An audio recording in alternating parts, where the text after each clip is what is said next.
హల్లెలూయా. దేవుని పరిశుద్ధ నామమునకు మహిమ.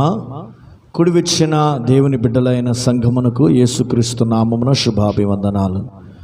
పరిశుద్ధాత్మ దేవుడు మనతో మాట్లాడి బలపరచునుగాక. ఆమేన్. దేవుని బిడ్డలారా, ఈ లోకములో విలువైన వాటిలలో మనుషుని జీవితంలో సాక్ష్యము అనేది చాలా విలువైనది. ఎన్ని అనుభవాలు కలిగి ఉన్నా కూడా సాక్ష్య జీవితము మన జీవితంలో లేకపోతే మన బ్రతుకు ఒక శూన్యముతో కూడినది. దేవుని యొక్క సన్నిధిలో సాక్ష్యము కలిగిన వారమై, సాక్ష్య జీవితము కలిగిన వారమై, సాక్ష్యమును సంపాదించుకొనుట కొరకు అనుదినము మన జీవితాన్ని కాపాడుకొనుటకు సిద్ధపడాలి. మనుషుల చేత మనము సాక్ష్యాన్ని కలిగి ఉంటాము. లోకము చేత మంచి సాక్ష్యమును కలిగిన వారమై ఉండవచ్చు.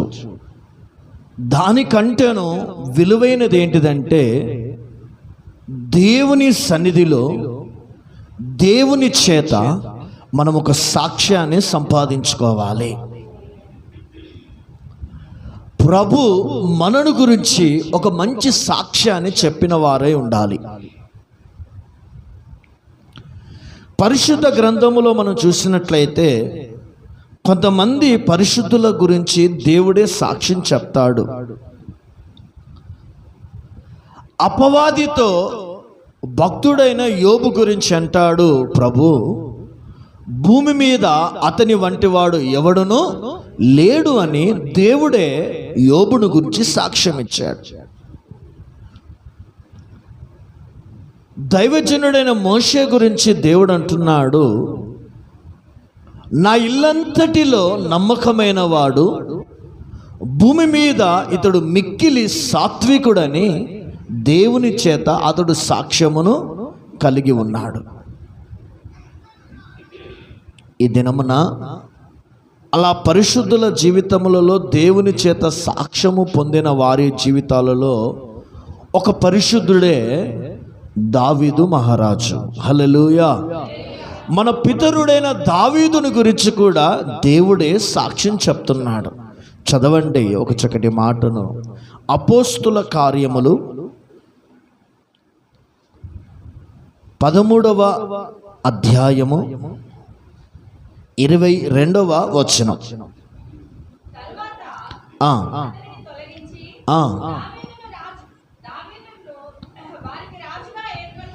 దావీదును వారికి రాజుగా ఏర్పరిచెను, మరియు ఆయన నేను యెషయి కుమారుడైన దావీదును కనుగొంటిని. అతడు నా ఇష్టానుసారుడైన మనుషుడు, అతడు నా ఉద్దేశములన్నీ నెరవేర్చునని చెప్పి అతని గురించి ప్రభు సాక్ష్యం ఇస్తున్నాడు. దావీదు గురించి దేవుడు ఒక సాక్ష్యం ఇస్తున్నాడు. ఏమని ప్రభు దావీదుని గురించి ఒక సాక్ష్యం ఇస్తున్నాడంటే, నా ఇష్టానుసారుడైన కుమారుడు, నా హృదయానికి తగినవాడు, నా ఉద్దేశములన్నీ నెరవేర్చుటకు ఇతడు యోగ్యుడు అని దావీదు గురించి దేవుడు సాక్ష్యం చెప్తున్నాడు. ఈ దినమున దేవుని బిడ్డలమైన మనతో ప్రభు అంటున్నాడు, దావీదు దేవుని చేత ఒక సాక్ష్యం కలిగి ఉండినట్లుగా మనము దేవుని చేత దేవుని సన్నిధిలో దేవుని సముఖములో దేవుడు మనను గురించి కూడా అలాంటి ఒక ఉన్నతమైన సాక్ష్యాన్ని సంపాదించుకొనుట కొరకు మనం బహుగా ప్రయాసపడడానికి ఇష్టపడాలి. కొత్త నిబంధన గ్రంథములో కూడా బాప్తిసమిచ్చి యోహాను గురించి దేవుడు అంటాడు, స్త్రీలు కనిన వారిలో ఇతని వంటి గొప్పవాడుని ఎవడును లేడని దేవుడే సాక్ష్యం ఇచ్చాడు. అతడు మండుచు ప్రకాశించుచున్న దీపమని దేవుడు సాక్ష్యం ఇచ్చాడు. ఈ దినము దేవుడు నీతో నాతో మాట్లాడుచున్న మాట ఏంటిదంటే, దేవుని చేత సాక్ష్యము సంపాదించుకున్న దావీదు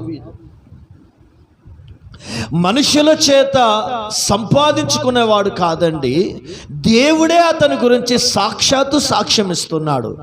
నా హృదయానికి తగినవాడు, నా హృదయానికి ఇష్టానుసారుడు, నా ఆలోచనలను, నా ఉద్దేశములను, నా ప్రణాళికలను, నన్ను, నా గురించి సంపూర్ణమైన నా పట్ల దైవ చిత్తాన్ని నెరవేర్చుటకు ఇతడు యోగ్యుడు. నా హృదయం ఎలా ఉంటుందో దావీదు హృదయం అలాగుంటుంది.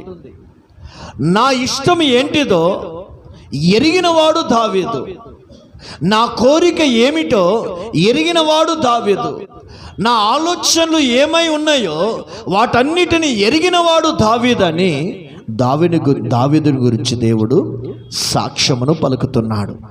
ఈ దినమున దేవుని బిడ్డలమైన మన జీవితంలో ఎన్ని ఆత్మవరములను, కృపావరములను, ఆధ్యాత్మికమైన అనుభవాలు కలిగిన వారమై ఉన్నను, అవన్నీ దేని కొరకు మనము ప్రయాసపడాలంటే దేవుని ఎదుట సాక్ష్యాన్ని సంపాదించుకొనులాగున ఉండాలి. దేవుని ఎదుట సాక్ష్యాన్ని సంపాదించుకోవాలి. బైబిల్ వాక్యం సెలవిస్తుంది, ఇంత గొప్పగా దేవుడు ఇతని గురించి సాక్ష్యం ఇవ్వడానికి గల కారణాలలో అతని జీవిత ప్రయాణము, అతనిలో ఉన్న దైవత్వము, దావీదులో ఉన్న ఆ దైవీకమైన అనుభవాలే దేవుడు అతని గురించి సాక్ష్యం ఇచ్చుటకు గొప్ప మాదిరికరమైన జీవితం. ఆమేన్, హల్లెలూయా, హల్లెలూయా. దావీదు జీవితంలో మనం ముందుకు వెళ్ళినట్లయితే, దావీదు ఒక యూదా గోత్రపుకు చెందిన వ్యక్తి. దావీదు మనుషుల చేత ఏర్పాటు చేయబడిన వాడు కాదండి, సాక్షాతే దావీదును దేవుడు కోరుకున్నాడు. దావీదుని దేవుడే అభిషేకించని దైవజనుడిని సమూయేలుతో స్పష్టంగా దేవుడే సెలవిచ్చాడు. ఇంకొంచెం లోతుగా వెళితే, దావీదు దేవుని చిత్తానుసారుడు, దేవుని చిత్తాన్ని నెరవేర్చుటకు యోగ్యుడు అని దేవుడే అతని గురించి సాక్ష్యాన్ని పలుకుతున్నాడు. ఈ దినమున దేవుని బిడ్డలమైన మనల్ని కూడా మనుషులు మనల్ని కోరుకోలేదు, కానీ దేవుడే చీకటిలో ఉన్న మనల్ని తన ఆశ్చర్యకరమైన వెలుగు చేత మనల్ని దర్శించి తన సొత్తైన ప్రజలుగాను, తనకు యోగ్యమైన వ్యక్తులుగాను, తన పరలోక రాజ్యానికి వారసులుగా ఉండుట కొరకే దేవుడు మనలను కోరుకున్నాడు. ఆమేన్, హల్లెలూయా. మనము ఎందుకు దేవుని బిడ్డలారా ఈ స్థలములో మనం ఉన్నామంటే, దేవుని మందిరములో ఉన్నామంటే, కేవలము దేవుడు ప్రతి ఒక్కరి పట్ల ఒక గొప్ప ప్రణాళిక దేవుడు దాచిపెట్టాడు. ఒక గొప్ప ఉద్దేశమును దేవుడు దాచి ఉంచాడు. ప్రతి ఒక్కరిని దేవుడు ఒక ఉన్నతమైన సంకల్పమును వారి పట్ల నెరవేర్చుట కొరకు ఆయన మనల్ని కోరుకున్నాడు. లోకములో నుండి మనల్ని కోరుకున్నాడు, మనుషులలో నుండి దేవుడు మనల్ని కోరుకున్నాడు, రాజులలో నుండి దేవుడు మనల్ని కోరుకొని ఆయన మహిమ కలిగిన ఉన్నతమైన దైవ చిత్తాన్ని నెరవేర్చుట కొరకే దేవుడు మనల్ని కోరుకొని ఆయన రక్షణించి ఆయన ఉన్నతమైన రాజ్యము కొరకు వారసులుగా మార్చాడు. హల్లెలూయా, హల్లెలూయా. ఎప్పుడైతే ఒక వ్యక్తి యేసుక్రీస్తు దేవునిగా ఆయనను నమ్మాడో, యేసుక్రీస్తు ద్వారా పాపములోని విమోచన అని నమ్మాడు, యేసుక్రీస్తు ద్వారా వాక్యానుసారమైన బాప్తిజాన్ని పొంది రక్షణ పొందాడు, అతడు దేవుడు కోరుకున్న వ్యక్తి. ఇప్పుడు కోరుకున్న వ్యక్తి దేవుని సన్నిధిలో ఎలా జీవిస్తున్నాడు తెలుసండి? దేవుని ఎదుట సాక్ష్యాన్ని సంపాదించుకునే స్థాయిలో జీవించాడు దావీదు. ఈ దినమున మనము కూడా, మన జీవితాలు కూడా, మనము కూడా దేవుని ఎదుట దావీదు వలె ఒక మంచి సాక్ష్యాన్ని ప్రభు చేత మనం పొందుకోవడానికి మనం ప్రయాసపడాలంటే, దావీదుని గురించి ఇలాంటి ఒక మంచి సాక్ష్యాన్ని చెప్పడానికి అనేక అనుభవాలు ఆయన జీవితంలో ఉన్నాయి.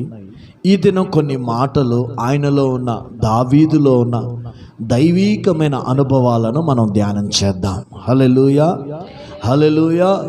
ఈ దినము కొన్ని అనుభవాలను, దావీదులో ఉన్న అనుభవాలను ధ్యానం చేద్దాం. మొట్టమొదటిగా దావీదును దేవుని చేత సాక్ష్యము సంపాదించుకోవడానికి ఆయనలో ఉన్న మొదటి అనుభవం చదువుదాం. కీర్తనలు 55వ కీర్తనలు 17వ వచనం.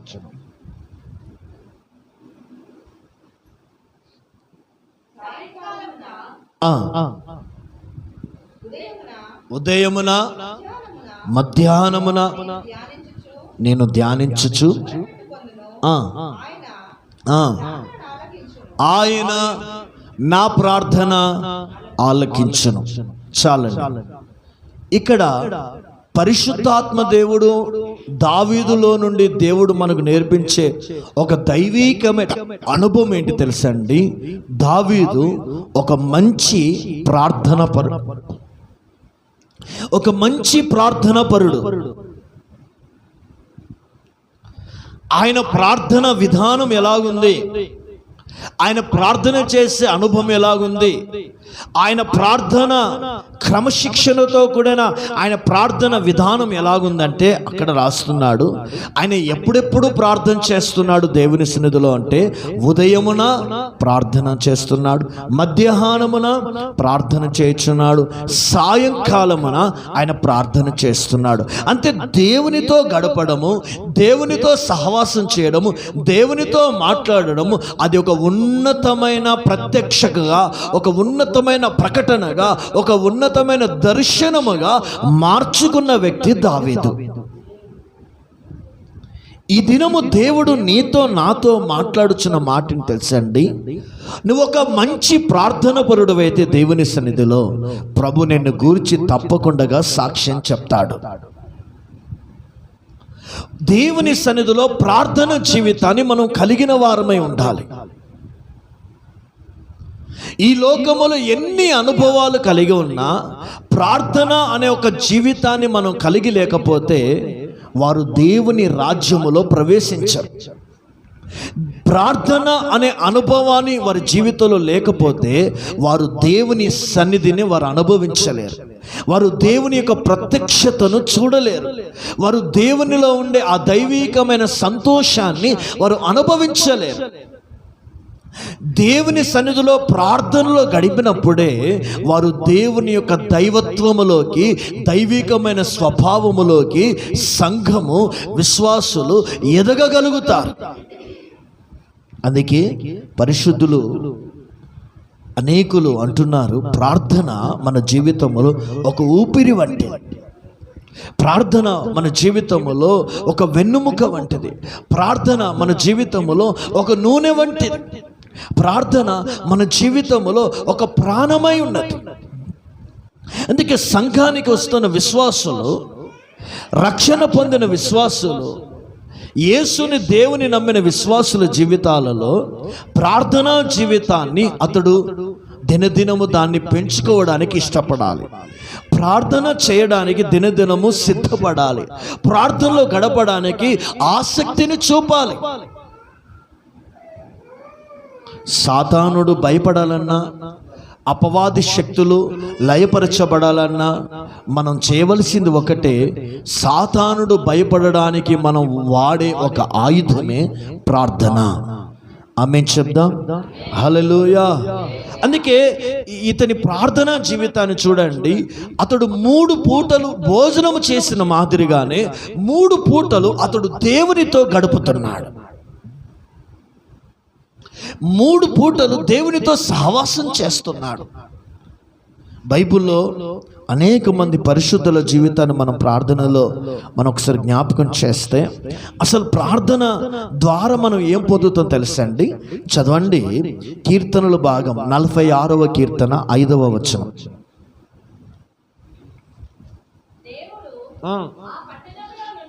ఆ పట్టణములో ఉన్నాడు, దానికి చలనము లేదు, అరుణోదయమున దేవుడు దానికి సహాయము చేయుచున్నాడు. చలండి, ప్రార్థన ఎందుకు చేయాలంటే దేవుని సహాయాన్ని నువ్వు పొందుకోవాలి. దేవుడు నీకు సహాయము చేయాలంటే, దేవుని యొక్క సహాయము నువ్వు అనుభవించాలంటే నువ్వు ప్రార్థన చేయాలి. నీ ఇంటిలో ఏ విషయాల కొరకు నువ్వు సహాయం కొరకు వేడుకుంటున్నావో సహాయము చేసే ఒక దారి, దేవుడు సహాయం చేసే ఒక మార్గము, దేవుని సహాయాన్ని అనుభవించట కొరకు పరిశుద్ధులకు దేవుడు చూపిన ఒక ఉన్నతమైన అనుభూతి ఏంటిదంటే ప్రార్థన. ధన సహాయము నీకు కలగాలన్నా, ఆరోగ్యమైన సహాయాన్ని నువ్వు కలగాలన్నా, ఆధ్యాత్మికమైన సహాయాన్ని నువ్వు పొందాలన్నా, కుటుంబములో అది ఏ పరమైన ఏ రకమైన ఏ అవసరతతో కూడిన సహాయాన్ని నువ్వు పొందాలంటే దేవుని ఎదుట నువ్వు మోకరించి ఆకాశతుడి చేతులెత్తి సాధ్యమైతే ఉపవాసం ఉండి నువ్వు ప్రార్థన చేసినట్లయితే ప్రభు ఆకాశములో నుండి దేవుడు తన సహాయాన్ని నీకు అందిస్తాడు. ఆమేన్ చెప్దాం. హల్లెలూయా, హల్లెలూయా. నీ కన్నీరు కన్నీరుగా ఉండక అది నాట్యంగా మారాలంటే, నీవు మారా అనుభవాలను విడిచిపెట్టి మధురమైన జీవితాన్ని మనం చేయాలంటే, చీకటితో కూడిన గాఢంధకారపు లోయలతో కూడిన జీవితాన్ని విడిచి ఎత్తైన స్థలములో మనం బ్రతకాలంటే, బాధలలో నివారణ పొంది సంతోషాన్ని మనం అనుభవించాలంటే, అవమానముల నుండి విడుదల పొంది సన్మాన మార్గములో మనం జీవించాలంటే, దీన స్థితిలో నుండి మనం విడుదల పొంది సంపన్న స్థితిలోకి మనం రావాలంటే, నామకార్థ భక్తి, నామకార్థ జీవితం అనే ఆ క్రైస్తవములో నుండి మనం విడుదల పొంది ఒక ఉన్నతమైన ఉపదేశములో సర్వసత్యములో మనం స్థిరపడి ప్రభు యొక్క ముఖదర్శనం చేసే స్థాయిలో మనం ఎదగాలంటే ప్రతి విశ్వాసి ప్రార్థన చేయడానికి సిద్ధపడాలి. ప్రతి విశ్వాసి, ప్రతి సేవకుడు ప్రార్థన చేయడానికి ఆసక్తిని చూపాలి.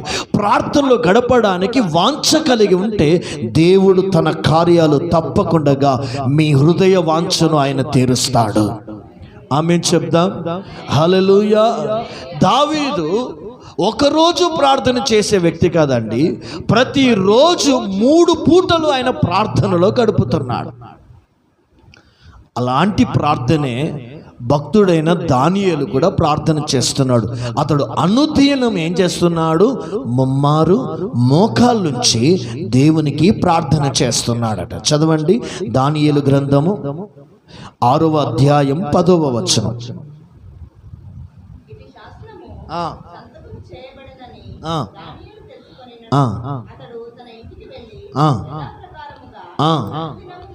అనుదినము ముమ్మారు మోకాళ్ళ నుంచి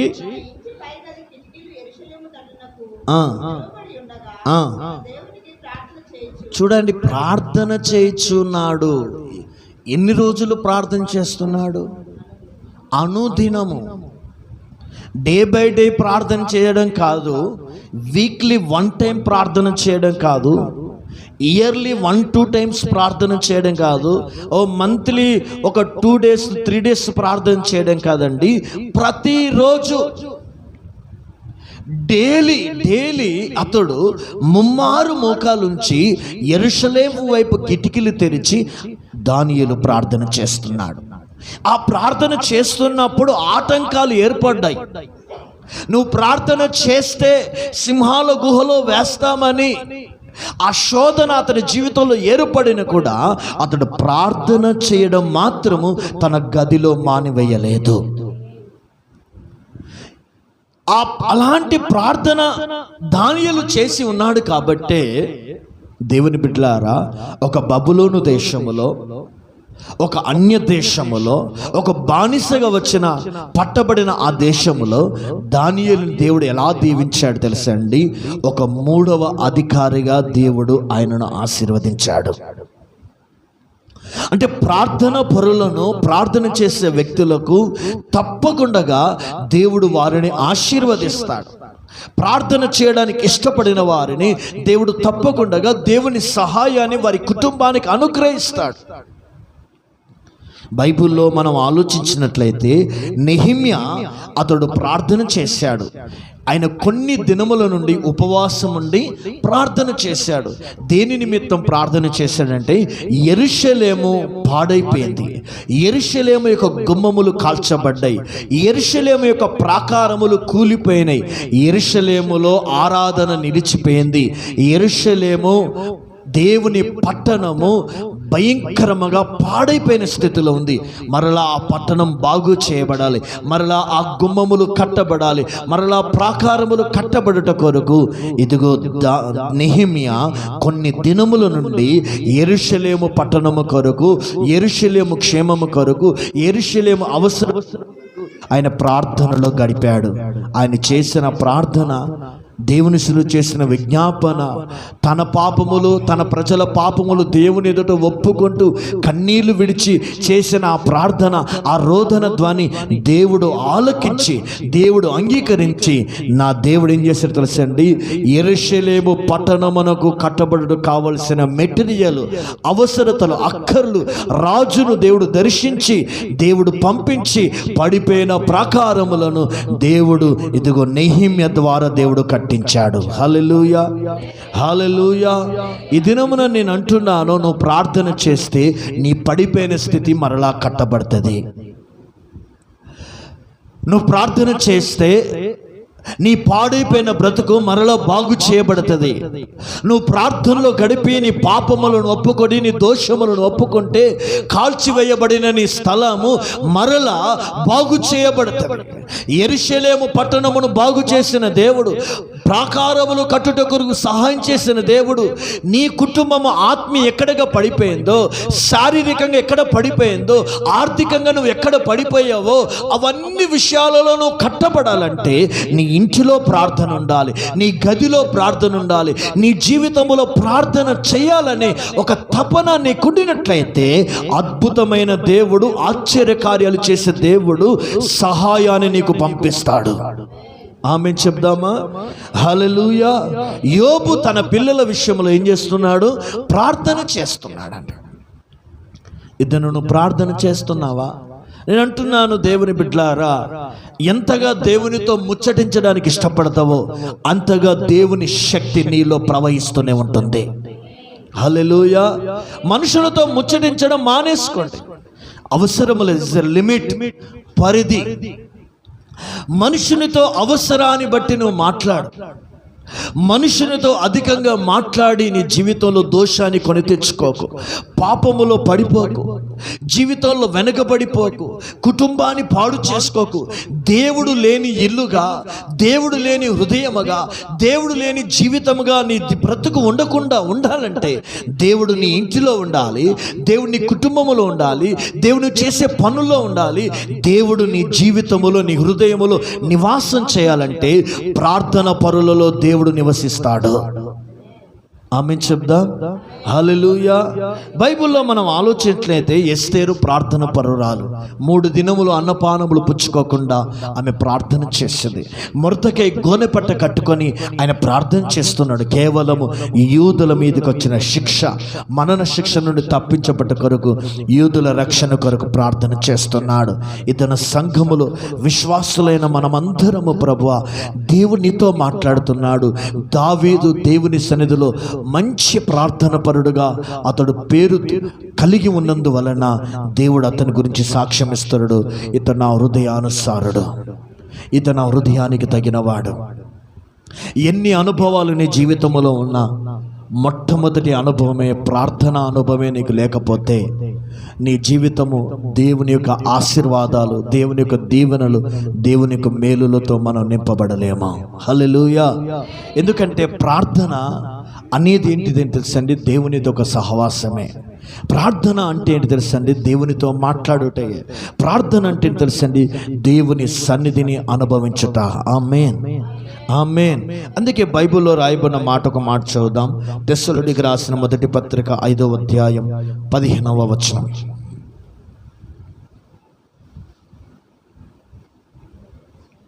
తెస్సలోనికీయులకు రాసిన మొదటి పత్రిక 5:15.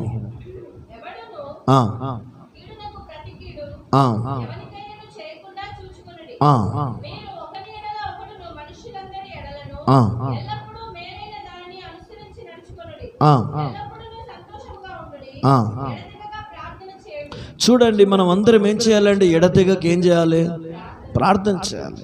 అది మానేస్తాం. ఎడతెగక కొంత ముచ్చట్లయితే బాగా పెడతాం, ఎడతెగక టీవీ చూస్తాం, ఎడతెగక సెల్ ఫోన్ చూస్తున్నాం, ఎడతెగక కాలక్షేపం చేస్తాం, ఎడతెగకుండా వట్టిగా రోడ్లపైన తిరుగుతాం, సెంటర్లలో బ్రతుకుతాం, ఎడతెగకుండా చక్కగా పడుకుంటాం.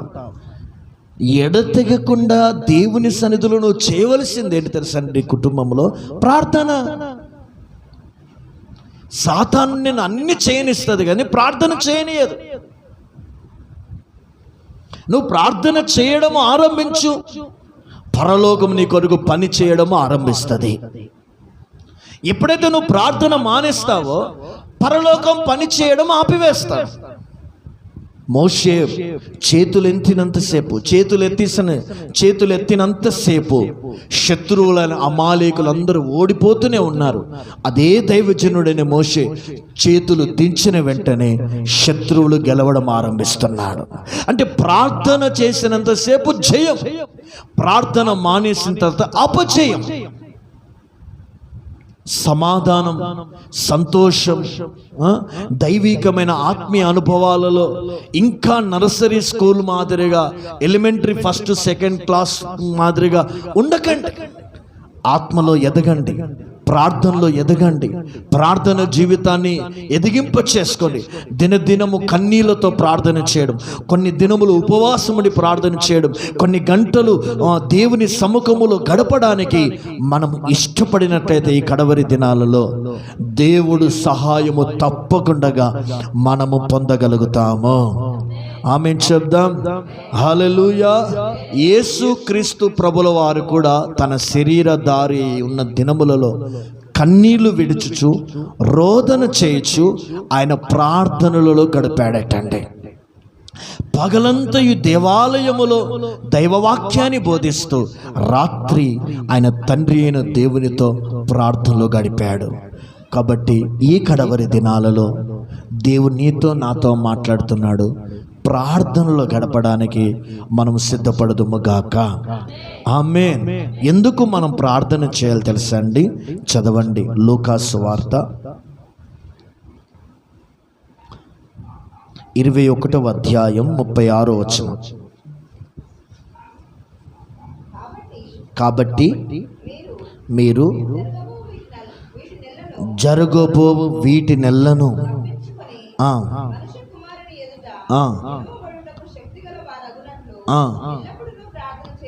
ప్రార్థన చేయొచ్చు.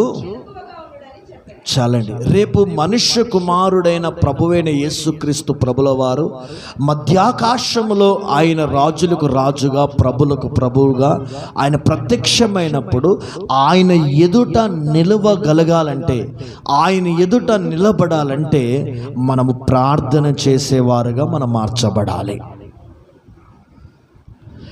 రేపు ప్రభు రాకడలో ఎత్తబడే సంఘము, ప్రభు రాకడలో ఎత్తబడే విశ్వాసులు, ఎత్తబడే దేవుని జనాంగం ఏంటిదంటే ప్రార్థనలో నిలబడిన వాళ్ళు. ప్రార్థనలో నిలబడాలి.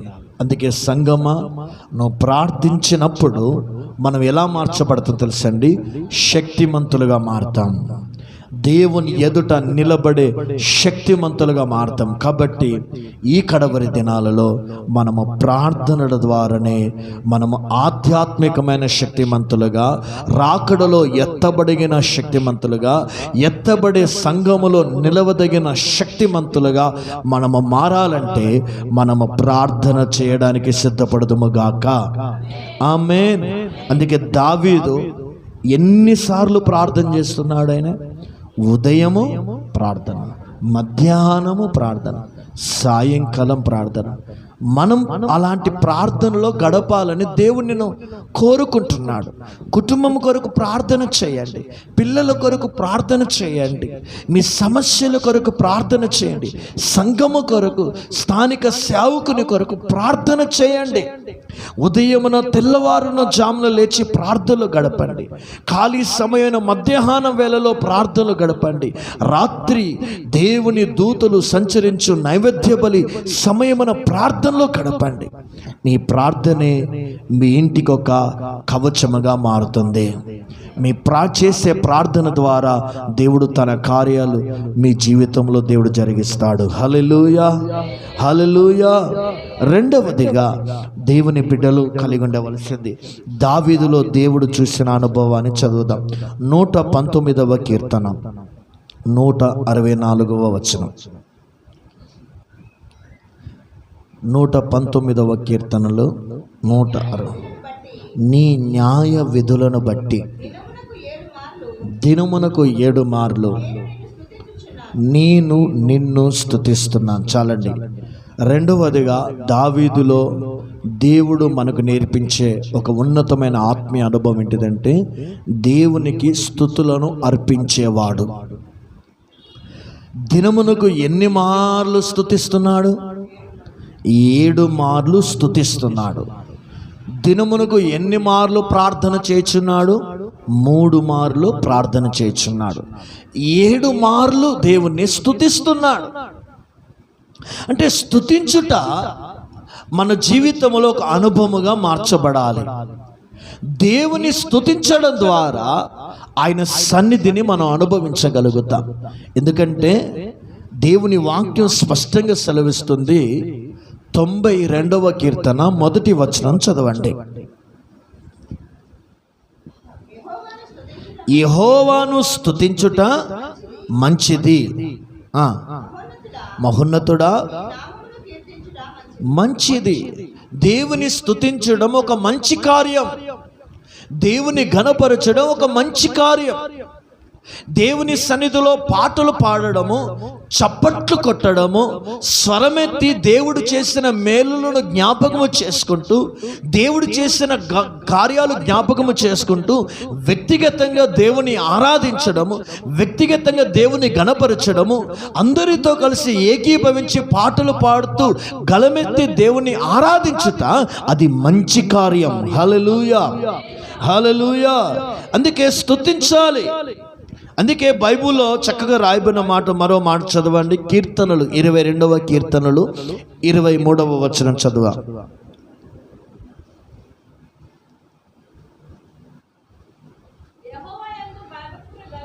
యెహోవాయందు భయభక్తులు గలవారులారా ఆయనను మీరు ఏం చేయాలండి?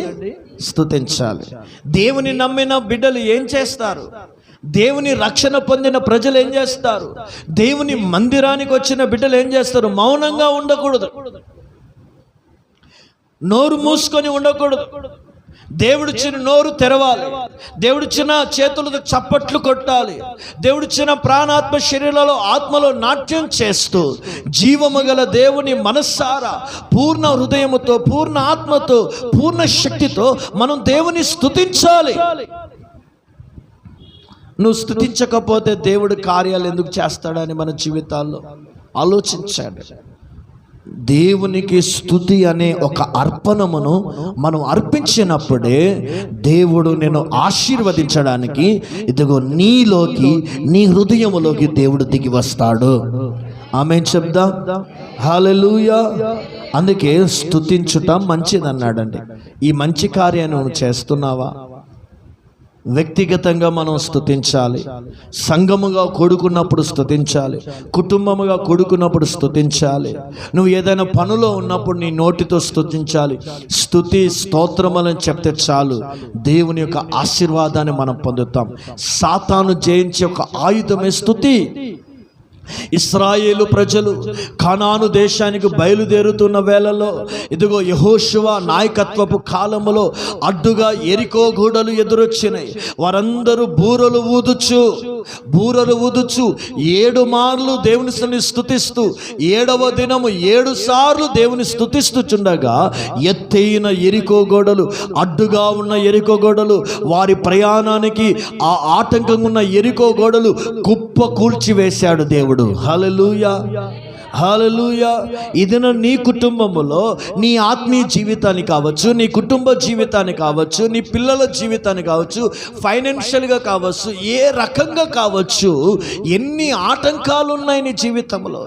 ఆత్మీయ జీవితంలో ఎదగకుండా కొన్ని ఆటంకాలు, కుటుంబం ఎదగకుండా కొన్ని ఆటంకాలు, పిల్లలు ఎదగకుండా కొన్ని ఆటంకాలు, ఎన్ని రకమైన ఆటంకాలను నలిగిపోతున్నావో, ప్రతి ఆటంకాలను కలగజేస్తున్న సాతాను శక్తులను మనము జయించాలంటే నువ్వు మోకరించి చేతులెత్తి ప్రార్థించడం మాత్రమే కాదు, దేవుణ్ణి ఆరాధించడము కూడా నువ్వు అలవాటు చేసుకోవాలి.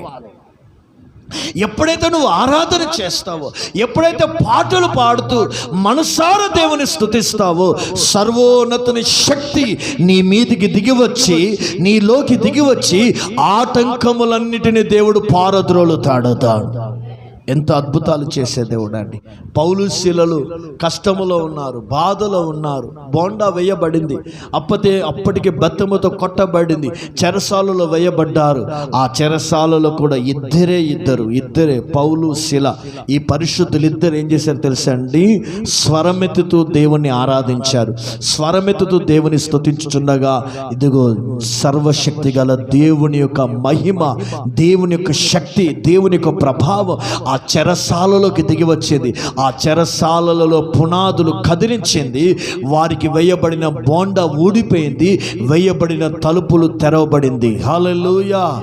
ఎంత అద్భుతం చేశాడండి, ఎంత గొప్ప కార్యం చేశాడు. ఈ దినమున నువ్వు ఏ చెర దేని చెర అంటారు? బంధించిన దానిని చెర అంట. నువ్వు దేని చేత బంధించబడ్డావు? ఏ పాపం చేత బంధించబడ్డావు? నీ కుటుంబం ఏ శాపం చేత బంధించబడింది? ఏ బాధల చేత బంధించబడ్డావు? ఏ ఇబ్బంది చేత బంధించబడ్డావు? ఎదుగుదామన్నా కూడా ఇవేవి నిన్ను త్రొక్కివేస్తున్నాయి. వాటన్నిటిలో నుండి ఒక విడుదల నువ్వు పొందాలంటే నువ్వు మోకరించి పౌలు శీల వలె, ఇశ్రాయేలుల వలె నువ్వు దేవుని ఆరాధన చేయి, దేవుని స్తుతించు. కొద్ది నిమిషాలు అద్భుతమైన కార్యాన్ని నీ జీవితంలో అనుభవిస్తావు, ఆశ్చర్యాన్ని నువ్వు అనుభవిస్తావు. ఈ దినంలో ప్రార్థన చేయడం మాత్రమే కాదు, ప్రార్థన చేస్తున్న నీవు మనసారా దేవుని ఆరాధన చేయాలి. అందుకే సంఘ ఆరాధనలో ఒక అనుభవము, అందరూ లేచి నిలబడి ఒక 1/2 అవర్ మనసారా ఆరాధన చేస్తాం. ఎప్పుడైతే ఆరాధనలో మన హృదయం పరిశుద్ధపరుస్తాడు పరిశుద్ధాత్మ దేవుడు, పవిత్రపరుస్తాడు పరిశుద్ధాత్మ దేవుడు, మన ప్రాణాత్మ శరీరాలను దేవుడు తన సన్నిధితో నింపినప్పుడు, అప్పుడు నువ్వు వాక్యాన్ని విన్నప్పుడు ఈ విత్తనము నీ హృదయంలో నూరొత్తులుగా ఫలిస్తుంది. ఆరాధన చేస్తున్నప్పుడు దిక్కులు చూస్తే, ఆరాధన చేస్తున్నప్పుడు అటు తిరిగితే ఇటు తిరిగితే, ఆరాధన చేస్తున్నప్పుడు ఏదో కేర్లెస్గా నువ్వు ఆరాధన చేస్తే వాక్యం ఫలించదు. నీరు లేని చోట విత్తనం ఎలా ఫలిస్తుంది? సారం లేని చెట్టు ఎండిపోతుంది కదా. అలాగునే ఆరాధన అనుభవమును, దైవ సన్నిధిని అనుభవించని వారిలో వాక్యము ఫలించదు. వాక్యము పక్షులెత్తి ఎత్తుకొని వెళ్ళిపోతాయి. అందుకే నీలో గ్రోత్ లేదు, ఆత్మీయ గ్రోత్. నీలో దైవికమైన పశ్చాత్తాపము లేదు, దైవికమైన తృష్ణ నీలో రావట్లేదు. వాక్యం విన్నప్పుడు నీ గుండెలో ఏం కావాలి? నీరైపోవాలి కదా నీ గుండె. వాక్యం విన్నప్పుడు నీ హృదయములో ఒక సంపూర్ణమైన విడుదలను పొందాలి. దానికంటే ముందుగా నీ హృదయాన్ని దేవునికి ప్రతిష్ఠించి, నీ మనసును దేవునికి ప్రతిష్ఠించి మనసారా ఆరాధన చెయ్యి. దేవుడు అద్భుతాన్ని నీ జీవితంలో అనుభవిస్తావు. హల్లెలూయా. దేవదూతలందరూ పరలోకములో ఒకటే పని చేస్తున్నారు, యెహోవా పరిశుద్ధుడు, యెహోవా పరిశుద్ధుడు, యెహోవా పరిశుద్ధుడు అని మానక వారు దేవుని స్తుతిస్తుంటే పరలోకములుండి దేవుని మహిమ మందిరం మీదికి దిగి వచ్చింది. హల్లెలూయా, హల్లెలూయా. ఈ దినమున మందిరం అనబడుతుంటే ఎవరు తెలిసిన మనమే దేవుని యొక్క ఒక మందిరమై ఉన్నాం. మన హృదయమే మందిరం. ఈ మందిరములో మహిమ దిగి రావాలి. ఈ మట్టి ఘటములోకి మహిమ దిగి రావాలి. ఈ మట్టి ఘటములోకి దేవుని శక్తి దిగి రావాలి. ఈ మట్టి ఘటములోకి దేవుని సన్నిధి దిగి రావాలంటే దేవుని ఆరాధన చేయాలి. అందుకే కీర్తనకారుడైన దావీదు నా జీవిత కాలమంతా యెహోవాను స్తుతించెదను. అందుకే దావీదు గురించి దేవుడు సాక్ష్యం ఇస్తున్నాడు. ఇతడు నా హృదయానికి తగినవాడు అని దేవుని ఎదుట సాక్ష్యాన్ని సంపాదించుకోగల కారణం ఏంటిదంటే దేవునికి ఇష్టమైన కార్యాన్ని చేసిన వాడు దావీదు. దేవునికి ఇష్టమైన కార్యం ఏంటిదంటే ఆరాధన చేయటయే దేవునికి ఇష్టమైనది. ఆ అనుభవాన్ని మనం చేయదుముగాక. ఆమేన్ చెప్దాం. హల్లెలూయా, హల్లెలూయా. మూడవ అనుభవాన్ని మనం చదువుదాం. 122వ కీర్తన 1వ వచనం.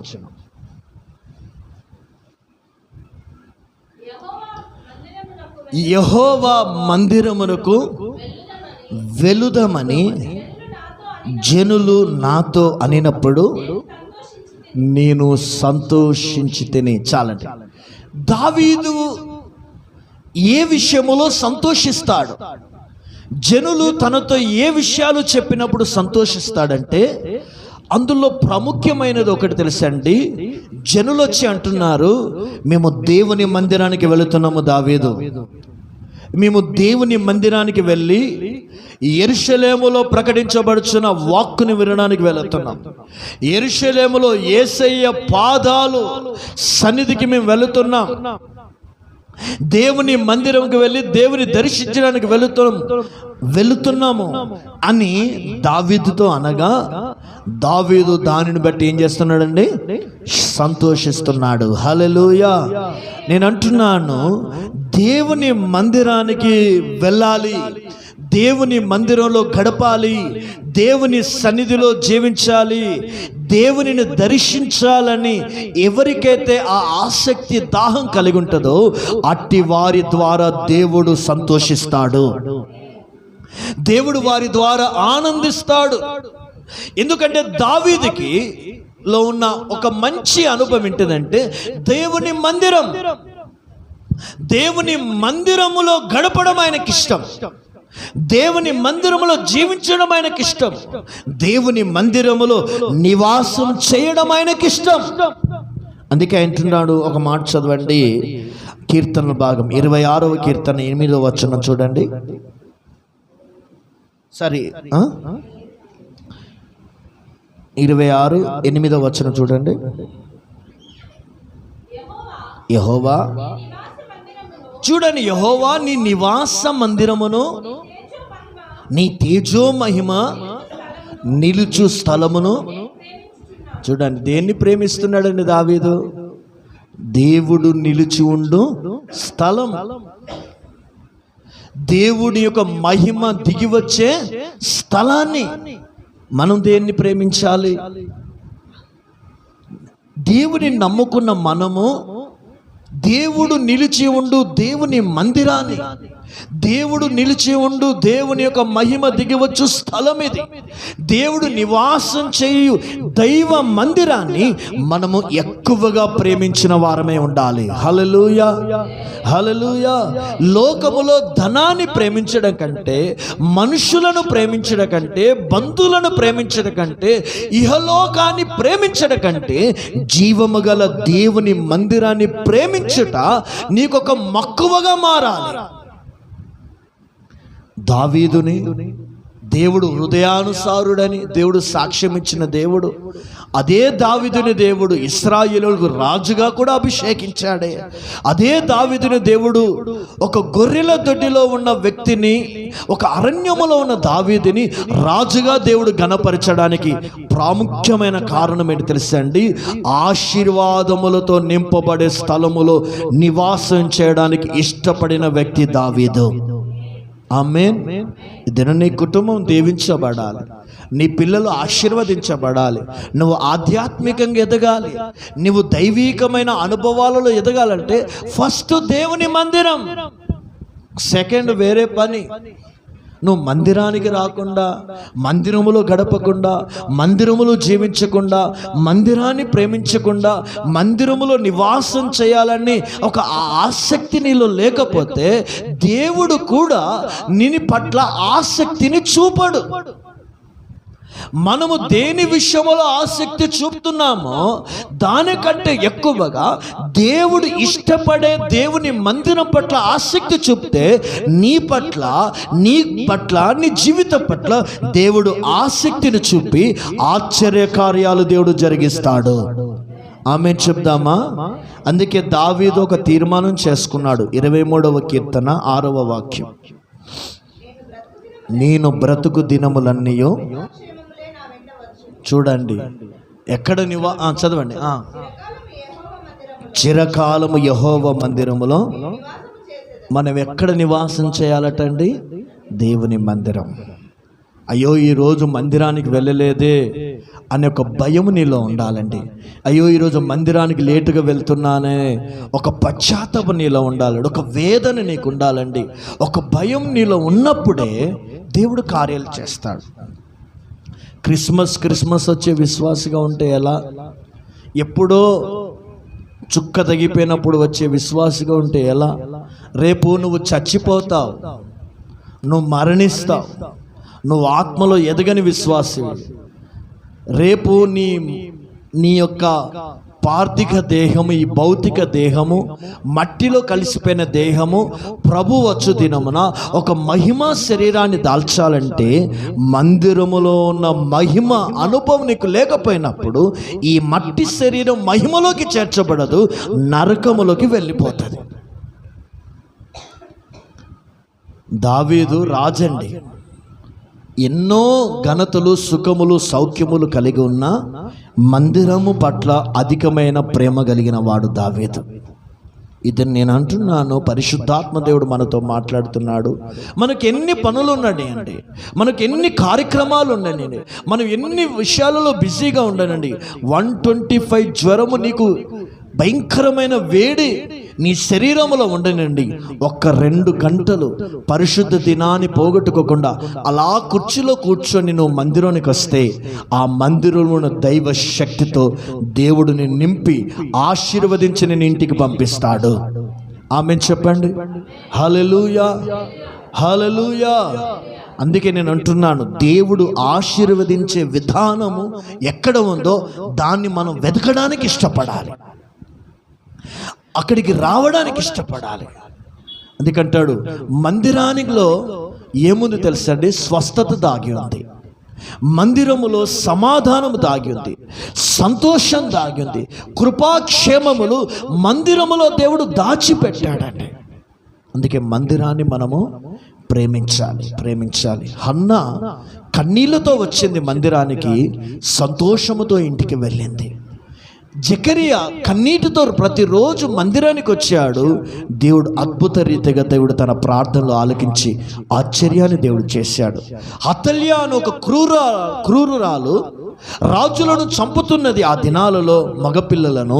కానీ మందిరములో యోవాషిని దేవుడు దాచిపెట్టి 6 సంవత్సరాలు మందిరంలో దాచబడ్డాడు. 7వ సంవత్సరమున క్రూరురాలని అతల్య మరణించిన తర్వాత యోవాషు రాజుగా దేవుడు మార్చివేశాడు. మందిరములో కాపుదల ఉంది. సాతాను శక్తులను, అపవాది వేసే ఆలోచనలు, తంత్రముల నుండి మన కుటుంబం కాపాడబడాలి. సాతాను వేసే వలలో నుండి మనం విడిపించబడాలి. సాతానిక కుయుక్తుల కబంధ అస్తాల నుండి మనం తప్పించబడాలంటే మనం ఆశ్రయించవలసింది దేవుని మందిరం. హల్లెలూయా, హల్లెలూయా. కోరాహు తప్పు చేశాడు. అదే తప్పు కోరాహు కుమారులు తప్పు చేయడానికి ఇష్టపడక దేవుని ఉగ్రత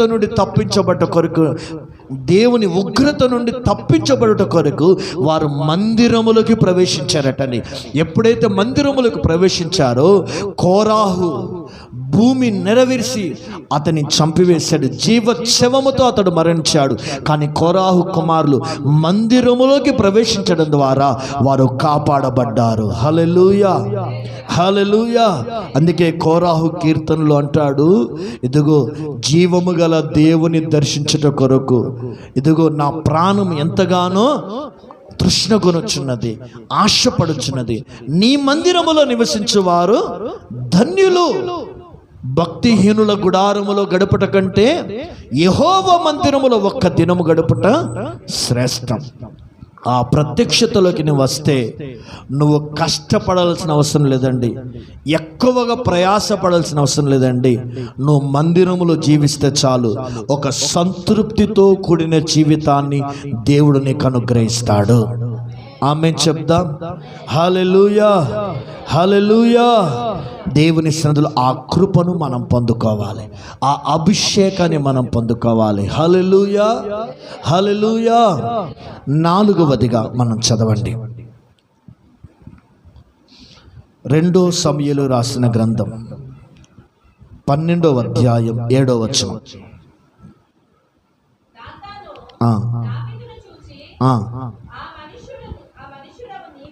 ఆ మనుష్యుడవు నీవే. చాలండి. ఇక్కడ ప్రవక్తయగు నాతాను దావీదు దగ్గరికి వచ్చి అంటున్నాడు, ఆ మనుష్యుడవు నీవే. ఏ విషయములో నాతాను ప్రవక్త దావీదు దగ్గరికి వచ్చి అనడం గల కారణం ఏంటిదంటే, అక్కడ ఒక ఉపమానం చెప్తాడు ప్రవక్తయగు నాతాను దావీదుకి. ఒక దరిద్రుడి యొక్క ఆడ గొర్రె పిల్లని ధనవంతుడు ఆ ఆడ గొర్రె పిల్లని ఏం చేశాడు, సొంతం చేసుకొని కైవసం చేసుకొని ఆ దరిద్రుని హతమార్చాడు. ఇప్పుడు ఆ ధనవంతుని ఏమి చేయాలి అని ప్రవక్త యొక్క నాతాను దావీదుని అడగగా, వెంటనే అతని హతమార్చాలి అని దావీదు జవాబిచ్చాడు. అయితే ఆ దరిద్రుడు ఒక ఆడ గొర్రె పిల్లను సొంతం చేసుకుంది ఆ మనుషుడవు నీవే అని నాతాను ప్రవక్త గద్దించగానే వెంటనే జరిగిన సంభవం ఏంటో తెలుసండి. ప్రవక్త గద్దింపుని సంపూర్ణంగా అంగీకరించి తన పాపాన్ని ఒప్పుకుంటున్న వ్యక్తి దావీదు. హల్లెలూయా. అందరూ చెప్దాం హల్లెలూయా, హల్లెలూయా. రాజు స్థాయిలో ఉన్న ప్రవక్త వచ్చి, దైవ సేవకుడు వచ్చి, దేవుని సేవకుడు వచ్చి తన పాపాన్ని బయట పెట్టినప్పుడు, తన పాపాన్ని ఎత్తి చూపినప్పుడు, తను చేసిన కీడును ఎత్తి చూపినప్పుడు, తను చేసిన పొరపాటును తనకు చెప్పినప్పుడు, దానికి తిరుగుబాటు చేయగా, దానికి వ్యతిరేకించగా, తను చేసిన పాపం విషయములో అతడు ఆ గద్దింపుకు లోబడ్డాడు. ఒక మాటలో చెప్పాలంటే దావీదు దేవునికి హృదయానికి తగినవాడని సాక్ష్యం పొందుకోవడం గల కారణం ఏంటిదంటే, అతడు తన చేసిన పాపం విషయములో ప్రవక్త వచ్చి గద్దించగానే ఆ గద్దింపుకు సంపూర్ణంగా సరెండర్ అయిపోయాడు. హల్లెలూయా, హల్లెలూయా. నేనెందుకు పాపం చేశాను, నేనెందుకు తప్పు చేశాను, నేనెందుకు పొరపాటు చేశాను అని చెప్పలేదండి. నేను తప్పు చేశాను అని అతడు ఒప్పుకున్నాడండి. అదే కీర్తనలో ఒక మాట ఉంటుంది, 51వ కీర్తన మొదటి నుండి కొన్ని మాటలు మనం చదువుదాం.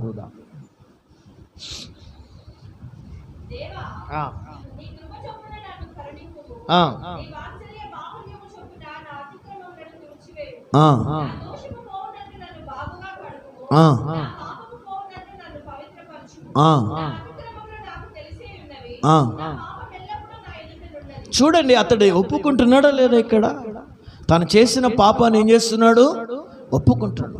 అంటే అతడు గద్దింపుకి ఏమయ్యాడండి, వెంటనే లోపడ్డాడు, గద్దింపుకు సరెండర్ అయిపోయాడు. నేను పాపం చేశాను, నా పాపం నాకు తెలిసి ఉన్నది, నా దోషం నాకు తెలిసి ఉన్నది, నా అతిక్రమములు నాకు తెలిసి ఉన్నది అని దేవుని సన్నిధిలో పశ్చాత్తాపపడడం, దుఃఖపడుతున్నాడు, వేదన పడుతున్నాడు. ఈ దినమున సంఘమ విశ్వాసులారా, ఎవరిని దేవుడు గద్దిస్తాడు తెలుసండి? ఎవరిని గద్దిస్తాడో ఆ గద్దింపుకు లోబడిన వారి జీవితాలు కాపాడబడతాయి. ఆమేన్. కొంచెం లోతుగా వెళ్దాం. సామెతల గ్రంథం 3:12.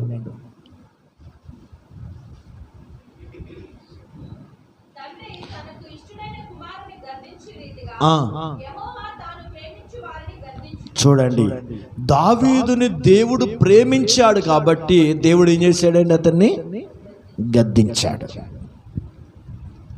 ఒకవేళ దేవుడే అతన్ని గద్దించకపోతే, ప్రవక్తయగు నాతాను గద్దించకపోతే అతని జీవితం ఏమయ్యేదంటే పాడైపోయేది. ఆయన బ్రతుకు నాశనం అయిపోయేది.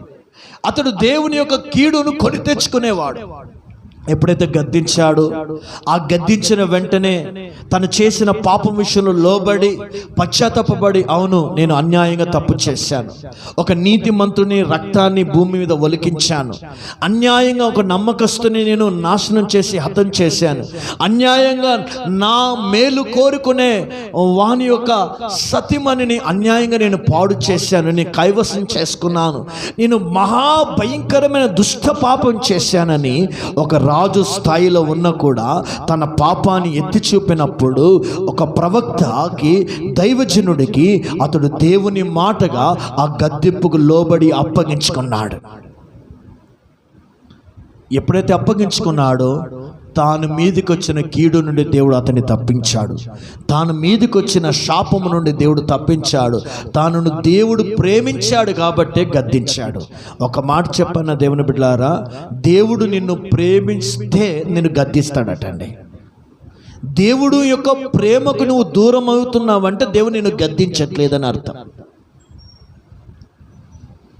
ఒక వ్యక్తి పాడైపోతున్నాడు, నీ కుమారుడు, అప్పుడు నువ్వేం చేస్తావు? గద్దిస్తావు. వాడు పాడైపోయినా కూడా నాకు పర్వాలేదు అనుకుంటా, నువ్వేం చేస్తావు? గద్దించవు.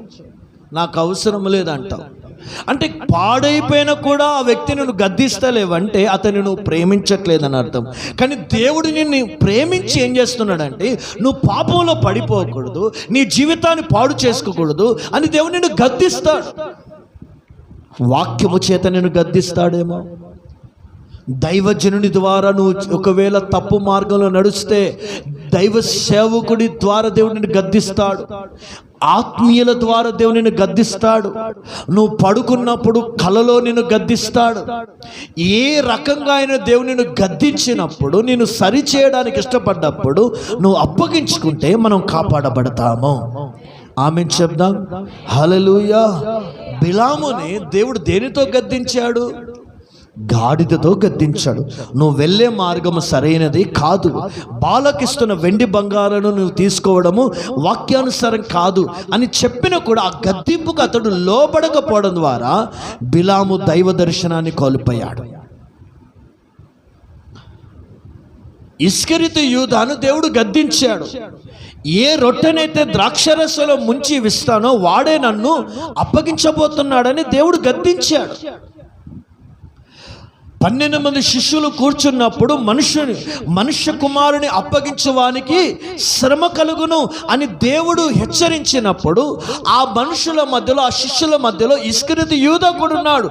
దేవుడు ఆ పరంగా కూడా దేవుడు గద్దించాడు.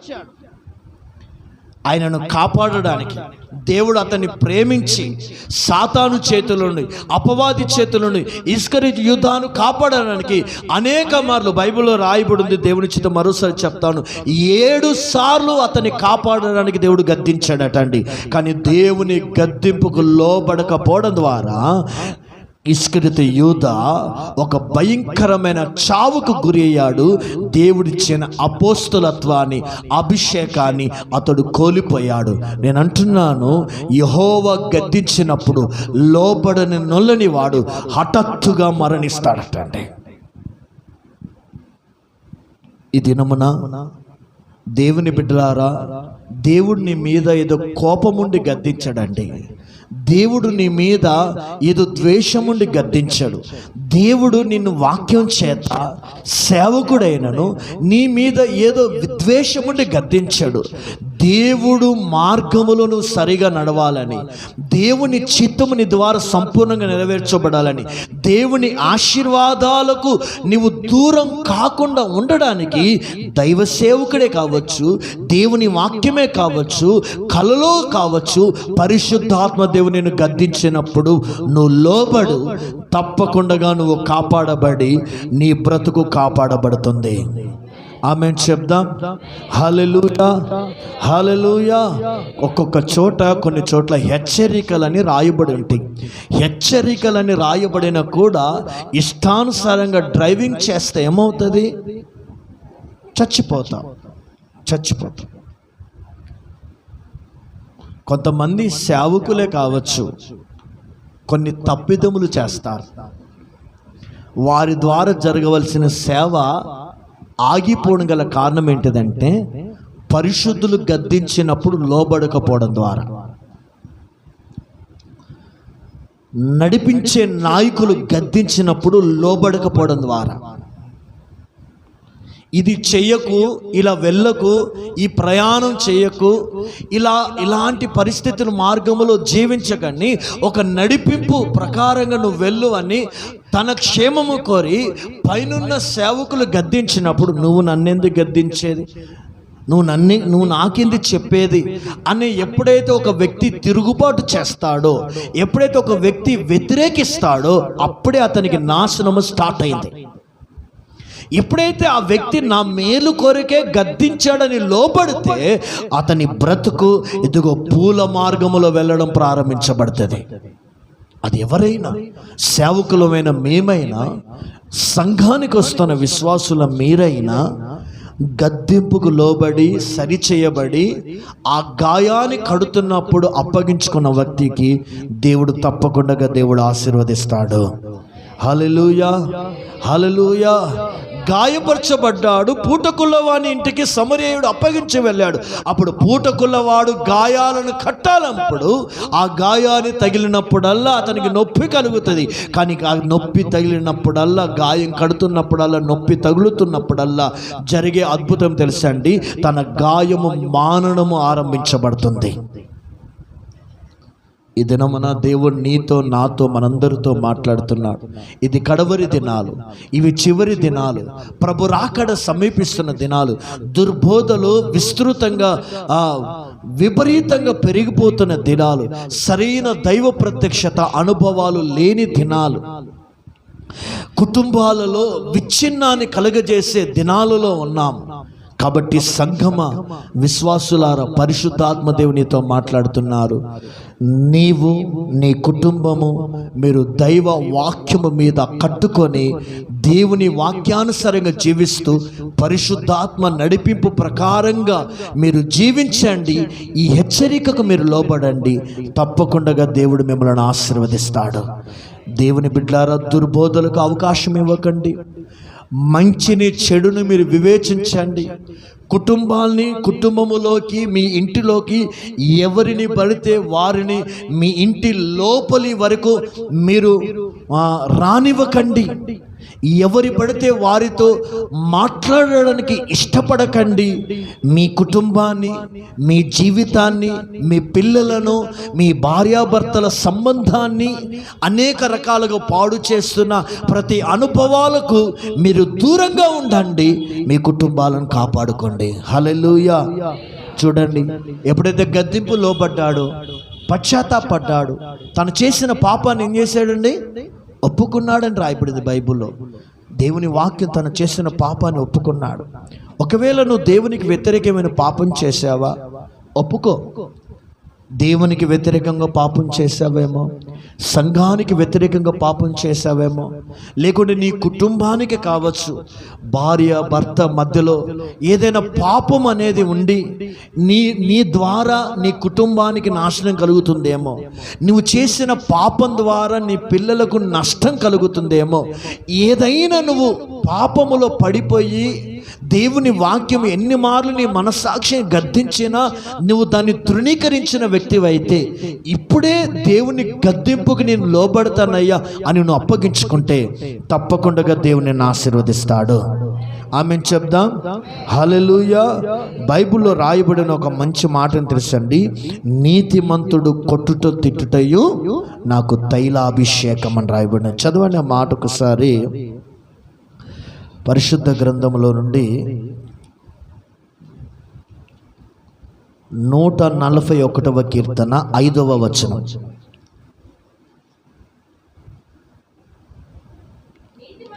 నీతిమంతులు నన్ను కొట్టుట నాకు ఉపకారం, వారు నన్ను గద్దించుట నాకు తైలాభిషేకం.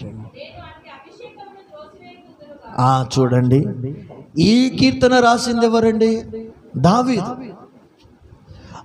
నేను అట్టి అభిషేకమును త్రోసివేయక ముందును గనుక. అంటే ఆలోచించండి, నీతిమంతుడు నేను కొట్టుట అంటే నేను గద్దించుట, నీతిమంతుడు నేను సరిచేయుట, పరిశుద్ధులు నేను సరిచేయుట.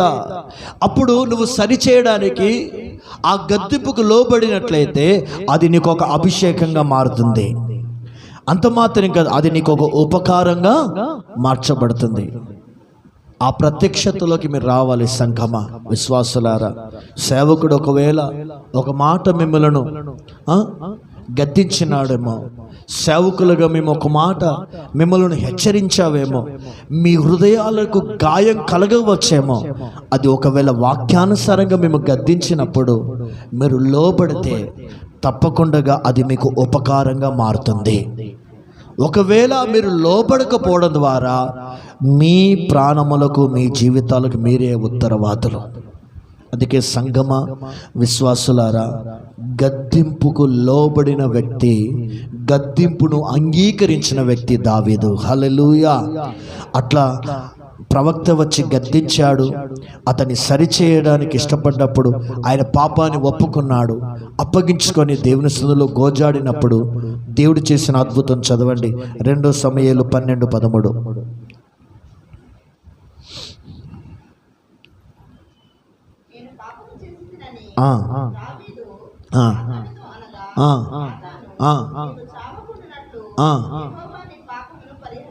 చాలండి. అక్కడ దావీదు ఏం చేశాడు? అక్కడ మనం చదివిన మాటలో మనకు అర్థమైనది ఏంటిది? నేను పాపము చేసి తిని అన్నాడు కదండి. అంటే తన పాపాన్ని ఏం చేశాడండి? ఒప్పుకుంటున్నాడండి, ఒప్పుకుంటున్నాడు. ఒకళ్ళు గద్దించకపోతే అతని పాపం అతనికి బట్టబయలయ్యేదా? అతను కనబడేదా? అంటే నేను అంటున్నాను, పరిశుద్ధాత్మదేవుడు మనతో మాట్లాడు. ఎప్పుడైతే గద్దించినప్పుడు, అతని పాపాన్ని ఎత్తి చూపినప్పుడు, ఏ వ్యక్తి, ఏ విశ్వాసి, ఏ సేవకుడు తన పాపం విషయములో ఆ గద్దింపుకు లోబడినప్పుడు ఆ పాపాన్ని ఒప్పుకుంటే తప్పకుండా నీ పాపాలన్నీ పరిహరింపజేస్తాడు దేవుడు. ఒప్పుకున్నాడు అతడు, నేను పాపం చేసి తిని. సేవకుడా, నేను పాపం చేసి తిని, నాథాను నిజంగా నువ్వు చెప్పినట్లుగా పాపం చేసి తిని నేనే అని దేవుని సన్నిధిలో దీనుడనై తను చేసిన పాపం విషయంలో తన పాపాన్ని ఒప్పుకున్నందువలన దేవుడు ఏం చేశాడు తెలుసండి? తన మీదికి రావలసిన శిక్ష, తన మీదికి, తన కుటుంబం మీదికి సదాకాలము నీకును నాకును సదాకాలం యుద్ధము కలుగుననే ఆ తీర్పు నుండి దేవుడు దావీదుని, దావీదు సంతతిని, దావీదు వంశాన్ని, దావీదుకి ఇచ్చిన సింహాసనాన్ని ఇదిగో దేవుడు కాపాడాడు. హల్లెలూయా. ఒక వ్యక్తి గద్దింపు లోబడితే, ఒక వ్యక్తి గద్దింపుకు లోబడి తన పాపాన్ని పరిహరించుకొని పరిశుద్ధపరచుకొని నీతిగా బ్రతుకుతే ఆ వ్యక్తి ఆ వంశానికి దీవెనకరంగా ఉంటాడు, తన పిల్లలకు దీవెనకరంగా ఉంటాడు. ఈ దినమున ఆ ప్రకటన కలిగి మనం జీవించుదుముగాక. ఆమేన్. అందుకే దావీదులో దేవుడు హృదయానికి తగినవాడవడం కారణం, దావీదుని ఇశ్రాయేలులకు రాజుగా దేవుడు అభిషేకించి ఆశీర్వదించడం గల కారణం తెలుసండి. ఆయనలో ఉన్న కొన్ని అనుభవాలలో ఒక 4 అనుభవాలు. అతడు ఎలాంటి వాడండి? ఒక మంచి ప్రార్థన పరుడు. 2వది, అతడు దేవుణ్ణి స్తుతించేవాడు. 3వది, దేవుని మందిరమును ప్రేమించేవాడు. 4వది, పాపము విషయములో దేవుని గద్దింపును అంగీకరించిన వ్యక్తి. దేవుడు ఇటు వాక్యములను దీవించునుగాక. ఆమేన్.